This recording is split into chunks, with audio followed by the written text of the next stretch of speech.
Perkenalkan, saya Devina Anggreni, NPM 217000088 dari kelompok A3 dengan Dr. Tutor Dr. Aili Sukanto, Magister Kesehatan. Pada kesempatan kali ini, saya akan mempresentasikan peta masalah dan juga peta konsep yang sudah kelompok kami buat. Baiklah, pertama saya akan menjelaskan terkait peta masalah terlebih dahulu. Yang pertama, ada Nona Cantika berusia 19 tahun dengan keluhan utama dia datang ke sini yaitu komedo hitam berulang dengan riwayat penyakit sekarang, pustula, papula kemerahan, adanya pustula dan juga disertai rasa nyeri. Pada riwayat penyakit dahulunya, keluhan ini berulang dan bertambah buruk ketika stres dan juga sebelum menstruasi. Pada riwayat pengobatannya sudah diberikan krim dan juga pil. Lalu pada riwayat sosialnya, pasien ini merupakan seorang mahasiswa.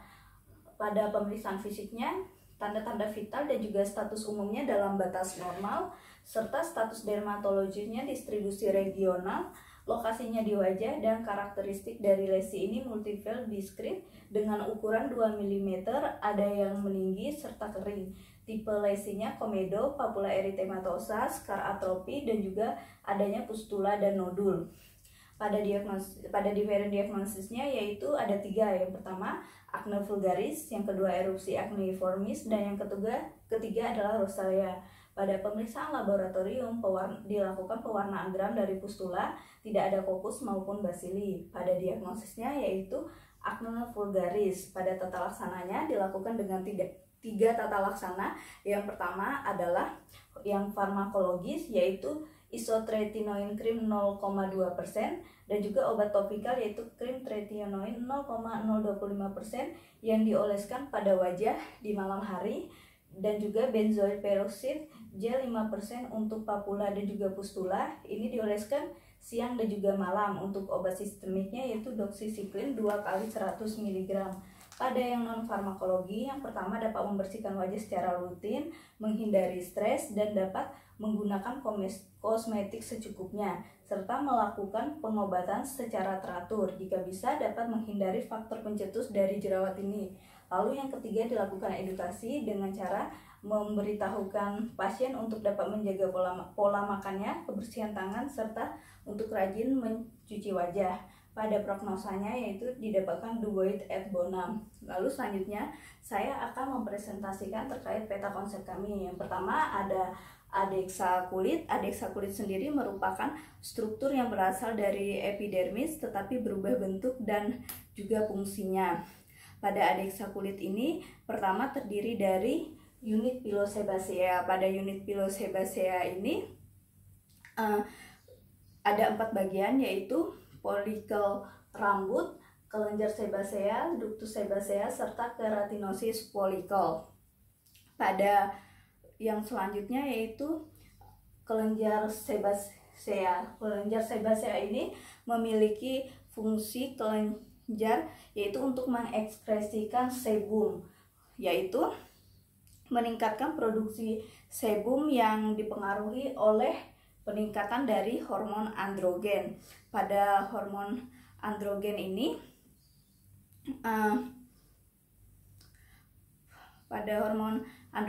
dipengaruhi oleh peningkatan kadar androgen dalam darah.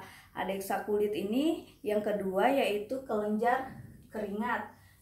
Kelenjar keringat ini ada 2. Yang pertama ada yang kelenjar ekrin dan yang kedua ada yang kelenjar apokrin. Pada yang kelenjar ekrin berada di seluruh tubuh kecuali pada ujung penis, klitoris, dan juga bibir. Yang kedua ada fungsi dari kelenjar ekrin yaitu sebagai termoregulator atau pengatur suhu, sebagai ekskresi dari air dan elektrolit, serta dapat mengatur dari keasaman kulit.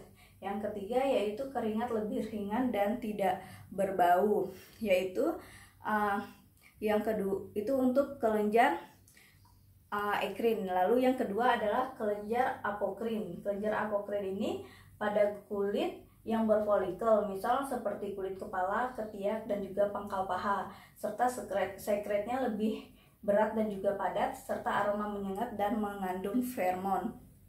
Pada feromon sendiri ini bisa dirasakan oleh seseorang saat berkeringat, dapat terjadi bau asam atau bau badan yang menurut penciumannya menggoda seksi maskulin ataupun feminim. Lalu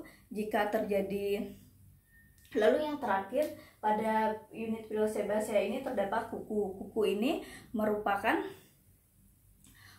merupakan salah satu organ tubuh yang melindungi ujung jari dan juga kaki.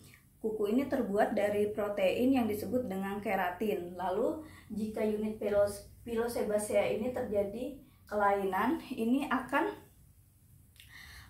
maka akan terjadi akne vulgaris. Akne vulgaris ini merupakan penyakit peradangan menahun unit Pilosebacea yang disertai penyumbatan dan penimbunan bahan keratin terutama di daerah wajah, leher, dada, dan juga punggung.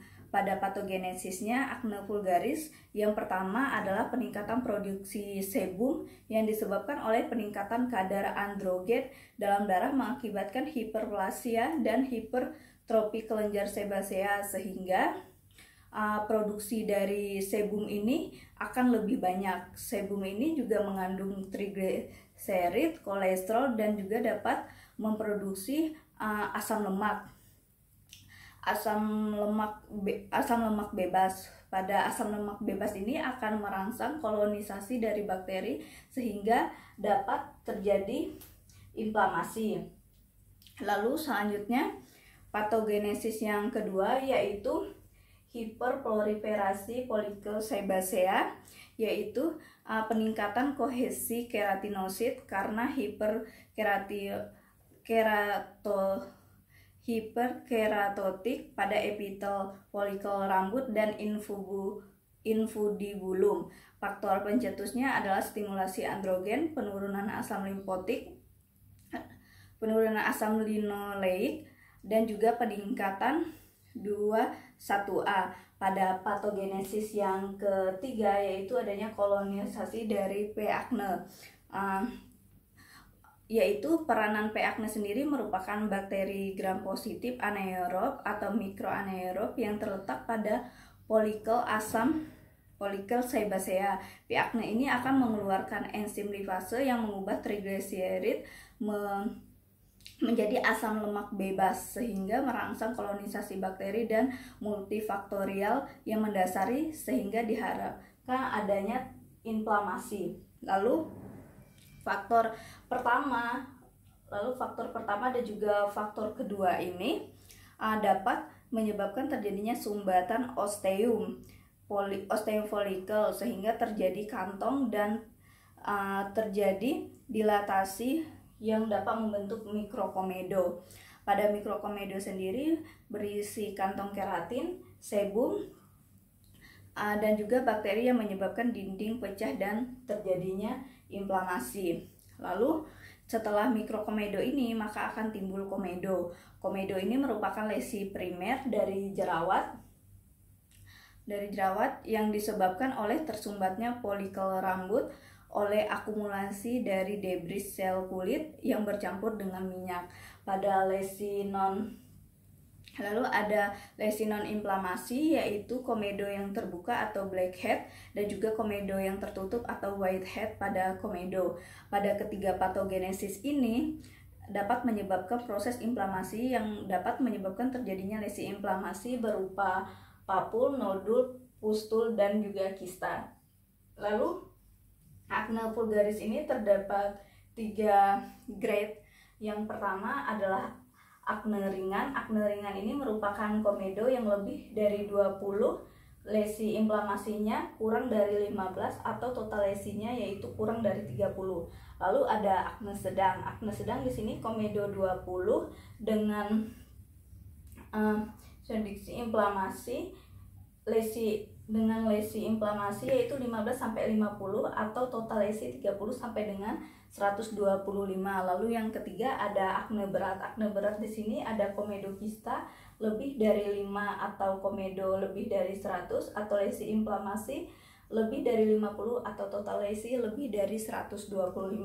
Lalu selanjutnya ada terapi. Terapi yang digunakan untuk akne vulgaris ini ada 2. Yang pertama farmakologis. Ini untuk farmakologis sendiri terdapat dibagi lagi menjadi 3, yaitu seperti tadi sesuai dengan grade-nya, yaitu ada akne ringan, akne sedang, dan juga akne berat. Pada akne ringan yaitu retinoid topical, antimikroba topical, dan juga asam salisilat. Yang kedua adalah akne sedang, yaitu antibiotik oral, retinoid topikal, BPO, anti-androgen oral, ini khusus untuk wanita. Lalu yang ketiga akne berat, isotretinoin oral, antibiotik oral, BPO, dan juga anti-androgen oral, yaitu khusus untuk wanita juga. Lalu pada non farmakologisnya yaitu mencuci wajah minimal 2 kali sehari. Selanjutnya ada BHP. Yang pertama beneficence, di mana dokter ini harus memberikan tindakan, harus dapat mempertimbangkan keuntungan bagi pasien. Tidak hanya keuntungan namun juga kerugiannya juga. Pada kasus ini dokter sudah melakukan pemeriksaan fisik dan laboratorium sesuai dengan kondisi pasien. Dokter juga sudah mendiagnosa pasien sesuai dengan hasil anamnesis, pemeriksaan fisik, dan juga pemeriksaan laboratorium. Lalu yang kedua ada non-maleficence. Di sini dokter harus memberikan tindakan yang tidak memperburuk, memberikan tindakan yang tidak akan memperburuk kondisi pasien dengan diagnosis dan cara pemakaian yang tepat. Lalu dokter juga harus dapat memberikan edukasi terkait dari efek samping obat yang mungkin akan timbul.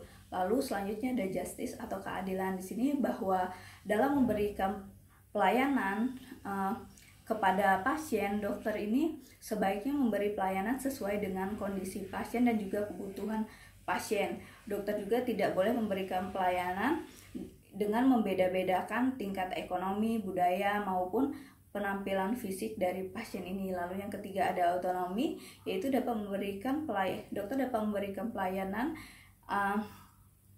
yang pelayanannya dan dapat memberikan informasi yang memadai dan dapat dimengerti oleh pasien, sehingga pasien dapat menggunakan informasi ini untuk dapat menentukan pilihan terapi yang akan didapatkannya. Lalu yang selanjutnya ada PHOP, yaitu yang pertama health promotion, yaitu memberikan edukasi mengenai acne vulgaris, dapat memberikan edukasi mengenai cara pengobatan acne vulgaris, dapat memberikan edukasi terkait kebersihan diri, terutama dalam menjaga wajah dan untuk mencegah timbulnya akne.